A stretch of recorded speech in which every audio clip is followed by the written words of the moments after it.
எந்த கோவில்லையுமே இல்லாத ஒரு தனி சிறப்பு திருவண்ணாமலை அண்ணாமலையார் கோவில்ல நடக்குது. அதுவும் இந்த தீப திருவிழா சமயத்துல அதிகமா நடக்குது. நினைத்தாலே முக்தி தரக்கூடிய ஸ்தலம் திருவண்ணாமலை. சித்தர்கள் பூமி. முக்தியை நோக்கி வரக்கூடிய ஒவ்வொரு சித்தர்களும் ஜீவ சமாதி அடையக்கூடிய அற்புதமான ஆன்மீக ஸ்தலம் தான் இந்த திருவண்ணாமலை. இந்த கோவிலுக்கு இன்னொரு முக்கியமான தனி சிறப்பு இருக்கு. குழந்தை வரம் அருளக்கூடிய அண்ணாமலையார். ரொம்ப வருஷம் குழந்தை இல்லை அப்படின்னு இருக்கக்கூடிய தம்பதிகள் இங்கே வந்து வேண்டிக்கிட்டா 1 வருஷம் 2 வருஷத்தில் அவங்களுக்கு குழந்தை பாக்கியம் கிடைக்குது. அப்படி குழந்தை பாக்கியம் கிடைச்சிருச்சு அப்படின்னா இங்கே ஒரு டிஃப்ரெண்ட்டான ஒரு வேண்டுதலை நிறைவேற்றுறாங்க.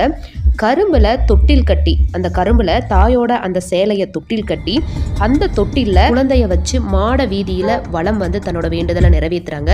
இதுக்கு பின்னாடி ஒரு புராண கதையே இருக்குங்க.